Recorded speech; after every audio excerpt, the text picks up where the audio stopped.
ገና 20 ዓመቷ ነበር። ውብና አይናፋሯ የመዋዕለ ሕፃናት አስተማሪዋ ዲያና የ32 ዓመቱ ልዑል አግብታ በአንዲት ምሽት ልዕልት ስትሆን ገና 20 ዓመቷ ነበር። ከ44 ዓመታት በፊት በመላው ዓለም መነጋገሪያ የነበረው ሰርግ ከኋላው ትልቅ ሚስጥር የያዘ እንደነበርና የዚህችን ምስኪን ወጣት ሕይወት በአጭር የሚያስቀር እንደሚሆን የገመተ ማንም አልነበረም። ልዑሉ ከሌላ ሴት ጋር ድብን ያለ ፍቅር ውስጥ ሆኖ ሳለ ለምን ዲያናን አገባ?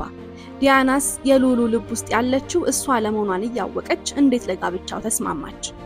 ዛሬ በሀገር ልጅ ዩቲዩብ ቻናል ከ44 ዓመታት በፊት ስለተደረገውና በወቅቱ እጅግ መነጋገሪያ ስለነበረው ጋብቻ ልንነግራችሁ ወደድን።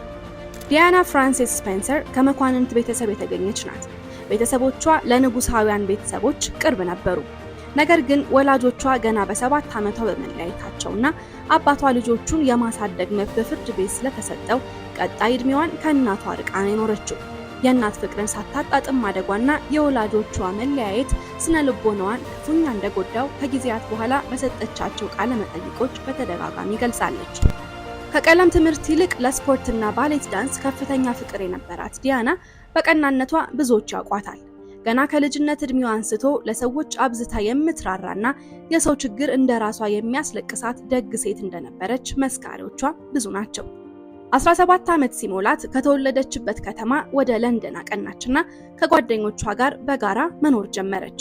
በዚህ ወቅት ነበር የመዋዕለ ሕፃናት መምህርነት ስራን የጀመረችው። 19 ዓመት ሲሆናት በ12 ዓመት ከሚበልጣት ልዑል ቻርልስ ጋር ግንኙነት ጀመረች። በሁለቱ ግለሰቦች መዋደድና መፈላለግ ላይ የተመሰረተ ግንኙነት ሳይሆን በልዑሉ ቤተሰቦች ፍላጎት።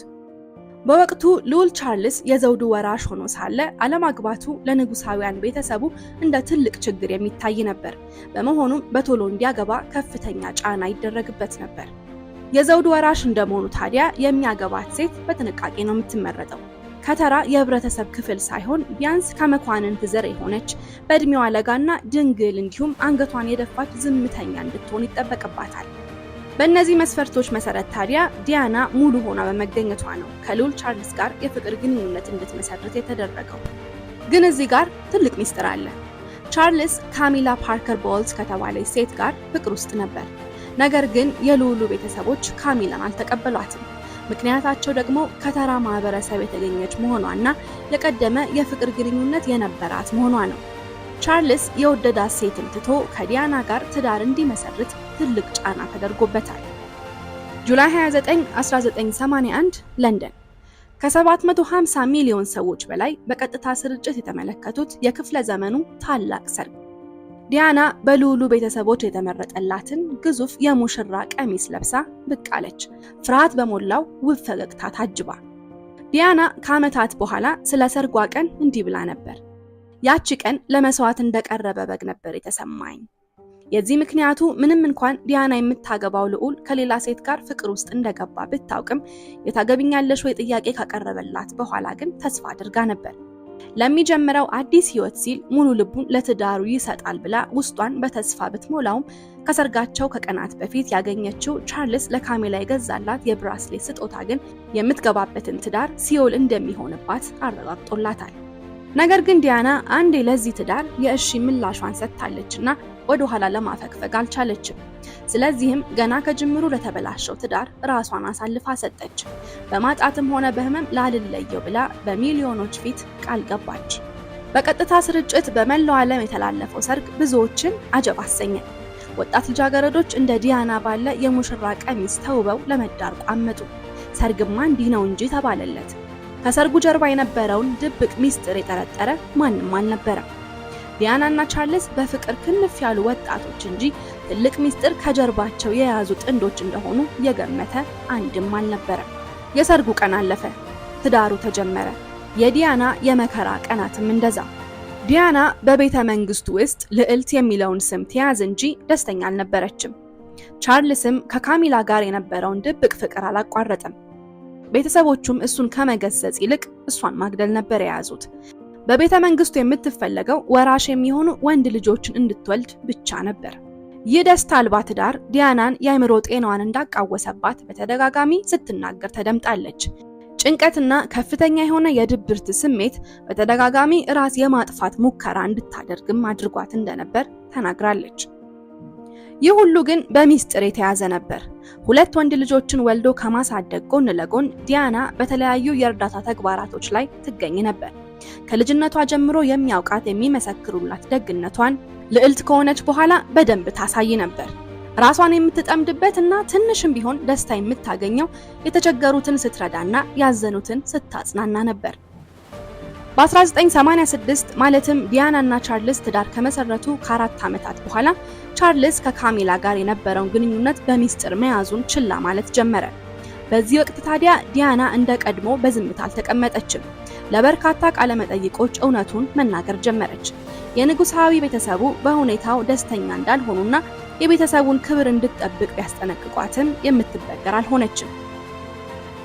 በ1992 አንድሪው ሞርቶን የተባለ ጋዜጠኛ የዲያና ሚስጥራዊ ታሪክ በሚል ርዕስ ዲያና እየኖረች ያለችውን ከባድ ሕይወትና የንጉሳውያን ቤተሰቡን ሚስጥር ይፋ የሚያደርግ ጽሑፍ ለዓለም አቀረበ። ጽሑፉን ያነበበ ሁሉ እጅግ ተገረመ፣ ለዲያናም አዘነ። የልዑሉ ቤተሰቦች የተጻፈው ሐሰት ነው ብለው ለመሞገት ቢሞክሩም ዓለም የዲያናን እውነት አመነ። ቀድሞም በምታደርጋቸው በጎ ተግባራት ሕዝብ ይወዳት ነበርና እውነቱን ካወቀ በኋላ ይበልጥ ድጋፉን አሳያት። እንግሊዛውያን ብቻ ሳይሆኑ መላው ዓለም ከጎንሽ ነን አላት። ከዚህ ትልቅ ክስተት በኋላ ዲያናና ቻርልስ በሚስጥር ተለያዩ። ፍቻቸው ሕጋዊ አይሁን እንጂ አንድ ቤት መኖር አቁመው ነበር። በ1994 ቻርልስ ለትዳሩ ታማኝ እንዳልነበር በአንድ ቃለ መጠይቅ ቃሉን ሰጠ። ከ2 ዓመታት በኋላ ከጅምሩም ስህተት የነበረው ትዳር በሕጋዊ መንገድ ፈረሰ። ዲያና ከፍቹ በኋላ ልዕልት የሚለው ስም አልተወሰደባትም። ነገር ግን ሙሉ በሙሉ ከንጉሳውያን ቤተሰቡ ውጪ ሆነች። ቢሆንም ግን የሚበልጠውን አገኘች። ሕዝቡ ከምን ጊዜውም በላይ አደነቃት፣ አከበራት፣ ወደዳት። ከፍቹ በኋላ የሰጠችው ቃለ መጠይቅ ያለችው ነገር አሁንም ድረስ ይታወሳል። በሕዝብ ልብ ውስጥ መንገስ ነው የምፈልገው። የዚህች ሀገር ንግስት ሆኜ ራሴን መሳል ይከብደኛል። ከንጉሳዊ ቤተሰቡ መውጣቷ ያለ ሕግ ደንብና ከልካይ በበጎ ስራ ተግባራት ከምን ጊዜውም በላይ እንድትሳተፍ አድርጓታል። በተለይም በኤችአይቪ ኤድስ፣ በአእምሮ ህመምና በካንሰር ለሚሰቃዩ ህሙማን ከፍተኛ እርዳታ አድርጋለች። ጉዳት ባለበት በመገኘትና በማጽናናትም በወቅቱ እሷን የሚስተካከል እንዳልነበር እስካሁን ድረስ ይነሳል። ዲያና ከበጎ አድራጎት ስራዎች በላይ ቦታ ተሰጠው የነበረ አንድ ነገር እናትነቷ ነው። የ3 ዓመት የእድሜ ልዩነት ያላቸው ዊሊያም እና ሃሪ ለእናታቸው ብቸኛ የመኖር ምክንያት ነበሩ። ከፍቺ በኋላም ምንም እንኳን የንጉሳዊ ቤተሰቡ አባል ቢሆኑም ኑሯቸው ከዲያና ጋር ነበር። በንጉሳውያን ቤተሰብ ዘንድ ባልተለመደ መልኩ ተራ ነዋሪ የሚያደርገውን እያደረገች ነው ያሳደገቻቸው። ያም 2ቱ ልጆቿ ልክ እንደሷ ለሰው የሚያዝኑና ባላቸው ነገር የማይኮፈሱ መሬት የረገጡ አድርጓቸዋል የሚሉ ብዙሃን ናቸው።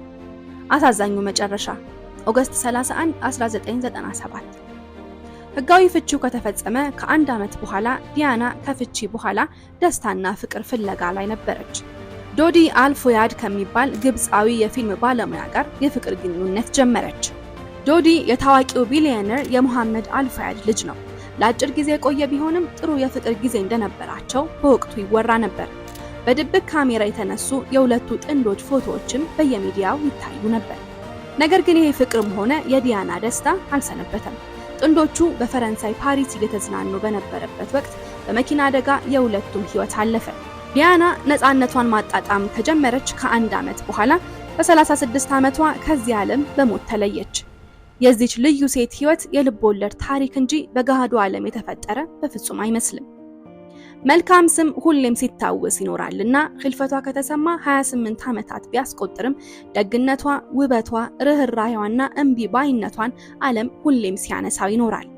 ውድ ተከታታዮቻችን ለዛሬ ያሰናዳንላችሁ ታሪክ ይህ ነበር። ከወደዳችሁት ላይክ እና ሼር ማድረግ አትርሱ። ሳምንት በሌላ ቆንጆ ታሪክ እንጠብቃችኋለን። ቸር ያገናኘን።